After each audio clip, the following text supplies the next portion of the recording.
This is the Late Round Podcast with your host, JJ Zacharisa.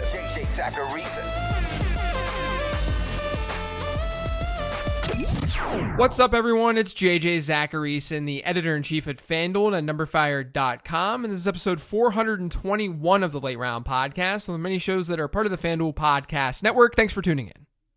As usual, I had some big hits and some big misses last week. I got Ryan Fitzpatrick right, but I missed on the Jacksonville passing attack, including Gardner Minshew. I also missed big on Joshua Kelley. I didn't see a negative game script coming for that Los Angeles Chargers team. The same could be said for the Ravens' backfield. That offense just wasn't clicking against Kansas City. But I was right to be low on Deshaun Watson, and I hit on Myles Gaskin too. I need to be better, though, week over week. I expect way better. So hopefully we have a good episode here in week 4. Now, before getting to players that I like more and less than the consensus this week, I want to remind you guys to enter the Sunday Million over on FanDuel. If you missed out on the first 3 weeks of the season, don't worry. The stage is set for you to play for a big payday here in week 4. For just $4.44, you can enter the week 4 NFL Sunday Million and compete for your share of the $2.75 million prize pool, including a $1 million first place prize. For more details, visit FanDuel.com or download the FanDuel app today. Eligibility restrictions apply. Ryan Fitzpatrick is my top streamer this week, and he's my top streamer by a good margin. The Seahawks defense has been very beatable this year. Quarterbacks are averaging about 4.2 more points per game against them compared to their season-long averages. And the 3 quarterbacks that the Seahawks have faced have averaged almost 440 passing yards per game. They've allowed the highest adjusted net yards per attempt in football this year. So enter Ryan Fitzpatrick. He's been a top 10 quarterback in each of the last 2 weeks, so you can at least feel good that he has proven production. He's been a decent fantasy asset. This game is a high 54-point over-under, and with the Dolphins as 6.5-point underdogs, they still have a decent enough implied team total. So all of this combined makes me feel really, really good about Ryan Fitzpatrick this week. Now, you could also look to Baker Mayfield if you can't get Ryan Fitzpatrick. The Cowboys have allowed the 8th worst yards per attempt and net yards per attempt rate this year, and even though the Browns are a run-heavy team, we shouldn't assume they'll be able to be that run-heavy this weekend as 4.5-point underdogs, according to FanDuel Sportsbook. What's more important to that game is that there's a 55-point game total. The Browns have an implied team total north of 25 this week. We haven't seen a ton from Mayfield as a fantasy producer so far this year. But we've also seen him with just 23 pass attempts in each of the last 2 weeks. The Browns have a pass-to-rush touchdown ratio of 1. They've had the same number of passing touchdowns as rushing touchdowns. And that could easily change in a game like this where there's a chance that they play from behind, or at least have to play catch-up with one of the better offenses in the league. And by the way, that pass-to-rush touchdown ratio is well below average. So I like Baker Mayfield in this matchup against Dallas. And I would be streaming him and Fitzpatrick over Tom Brady this week. I mean, let's not pretend that Brady's been this amazing fantasy starter so far this year. He's finished as the QB 13 and the QB 8 in 2 of his 3 weeks, but he had a really average fantasy performance against Carolina. And he's had 3 decent matchups to start the year. The reason I don't love him, though, is because the Chargers aren't a super easy matchup. They've played above expectation in terms of fantasy points allowed, and even though they won't have Chris Harris in the secondary this weekend, the Buccaneers likely won't have Chris Godwin. More on that matchup later, but I do worry about Brady without Chris Godwin in this matchup. So I guess I would say Brady's fine, but I think there's more upside to be had with Mayfield and Fitzpatrick this week. And then there's Ryan Tannehill. I would try to not start Ryan Tannehill this week. The Steelers are generating more pressure than any other team in football, and the Titans have been slightly below average at allowing pressure. I've got to state the obvious here too. I've got to say that I'm a little bit worried about Tennessee's offense without a ton of reps this week. At the time of this recording, I don't know exactly when this Steelers-Titans game is going to be played. And this is all because of these positive COVID tests.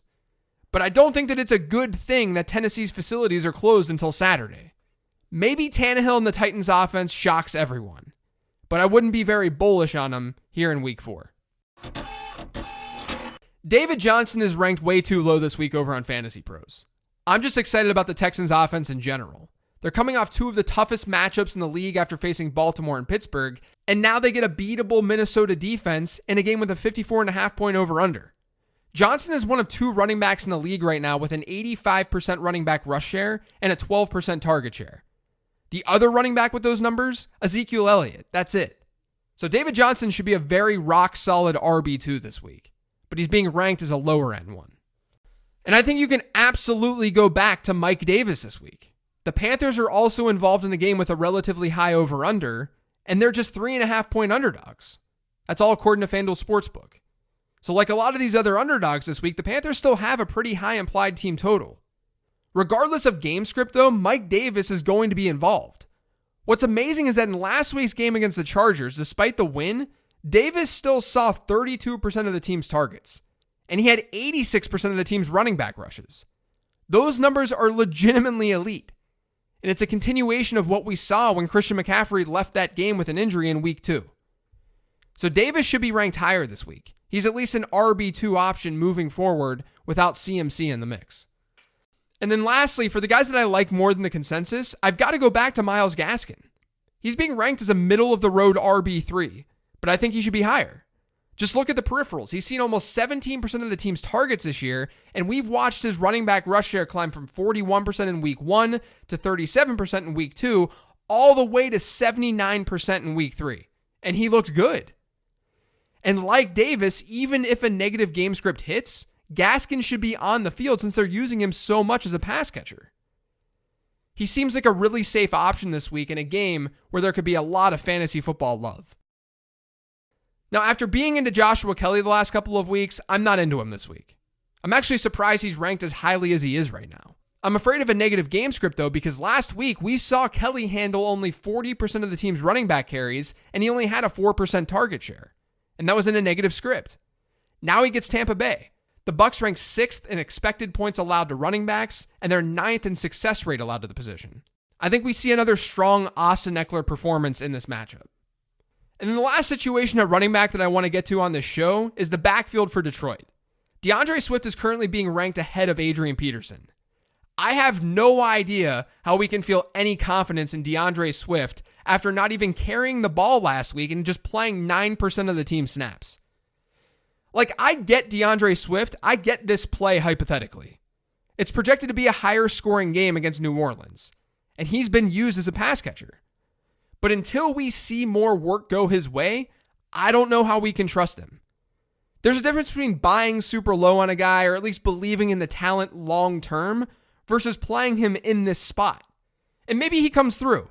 Maybe the Lions just decide to use him more. But based off of our most recent sample, he's a massive, massive risk. Like I said before, I'm high on the Texans offense this week, and Brandin Cooks is one of the players that I definitely like. He hasn't really produced in fantasy, but like I just talked about, Houston's faced Baltimore and Pittsburgh over the last 2 weeks. And Cooks still has a similar average at the target to Will Fuller, and he has a 19.6% target share. Minnesota's secondary ranks 2nd worst in adjusted points allowed to the wide receiver position. The Texans have a high implied team total. Brandin Cooks is a good play, and he should be ranked higher than players like Brandon Ayuk and Laviska Shenault this week, but he's not. Now, aside from Cooks, I've got some really deep sleepers for you guys at wide receiver this week, and they're all slot guys. The first one is Hunter Renfrow.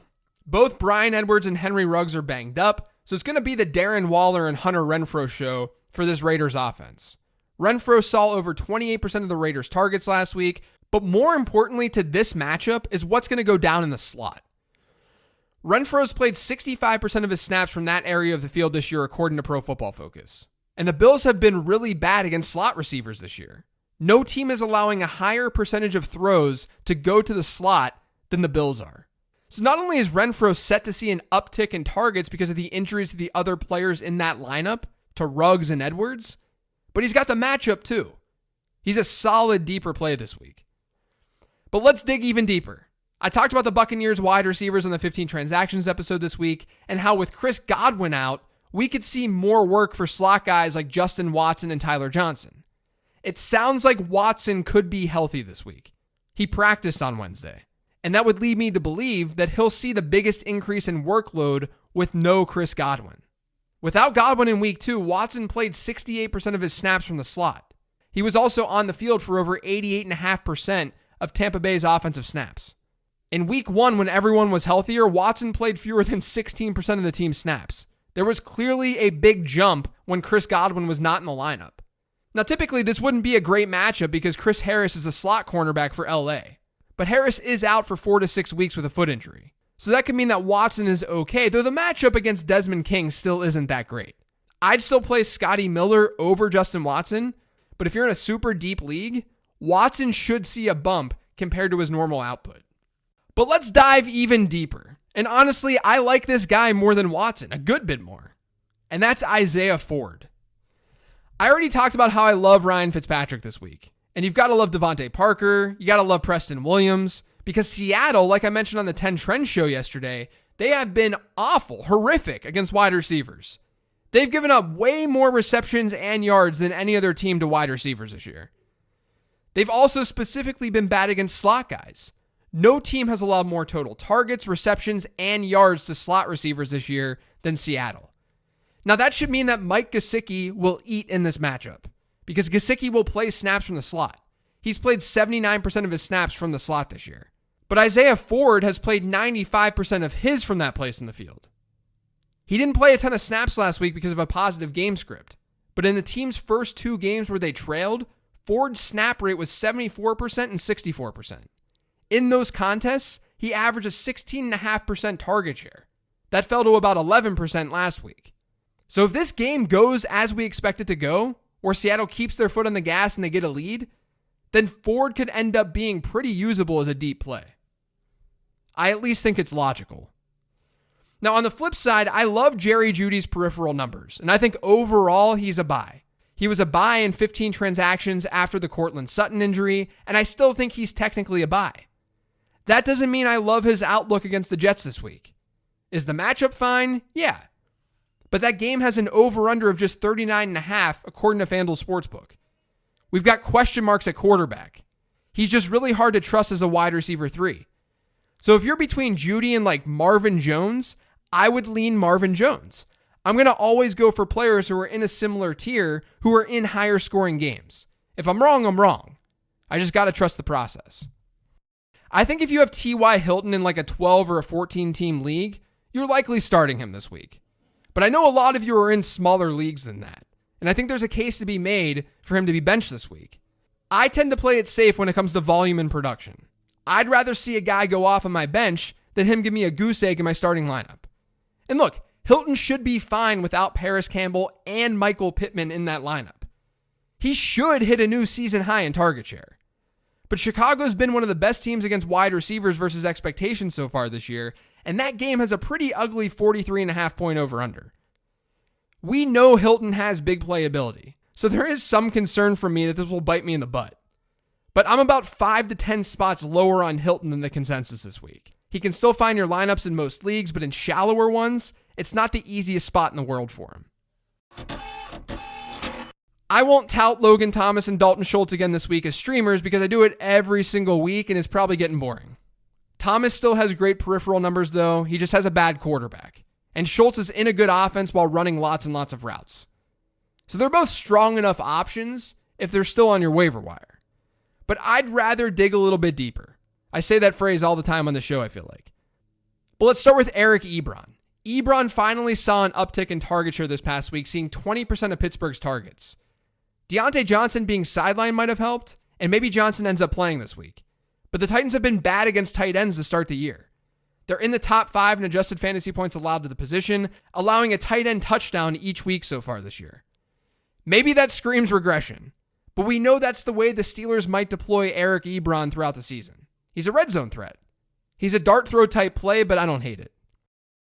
Robert Tonyan's another player to have on your radar. He saw 17% of Green Bay's targets this past week. He's running a decent number of routes, and he gets the Falcons in week 4. Atlanta ranks second in adjusted fantasy points allowed to tight ends so far this year, where they've given up a tight end 11 performance to Greg Olsen in week 1, a tight end 7-1 to Dalton Schultz in week 2, and then last week, a tight end 1 performance to, of course, Jimmy Graham. It should be a high-scoring game between the Falcons and the Packers, and if you want to get a cheap piece of it, Tonyan kind of works. The game with the lowest over-under this week is the Broncos and Jets, and I think both team defenses can actually be used. We saw why we target the Jets offense last week. Indianapolis was the highest scoring defense in fantasy football. But with Brett Rippon under center for Denver, the Jets actually are in play as well. A really quick process for targeting a defense is to look at the over-under and the point spread. If there's a low over-under, that's great. And if the point spread really favors one team, then that team is probably in play as a defensive streamer. Because the defense will be in a positive game script, which means more sacks and more turnovers. Now, we also need to look at the individual matchups and how an offensive line will handle potential pressure. But at a high level, you can just look at the game line and go from there. With the Jets as just a 1.5 point underdog, I don't think the Broncos should just be so far ahead of them defensively this week in rankings. I'd rather play the Broncos, but the Jets are very much in play as a streamer too. I also saw that Kansas City was ranked pretty low this week, and I actually kind of like them. They're 7-point favorites against New England, and though I do think New England's going to come with a run-heavy approach, and that could limit sacks and turnovers, I'm not sure they're going to be able to just do that all game long. Not with the way that Kansas City played this past week. And so far this year, Kansas City's defense is well above average in pressure rate, while New England's been below average in pressures allowed. So I don't mind Kansas City, despite what this over-under says. That's going to do it for today's show, though. Thanks to all of you for listening. If you've yet subscribed to the Late Round Podcast, make sure you are by searching for it pretty much anywhere podcasts can be found.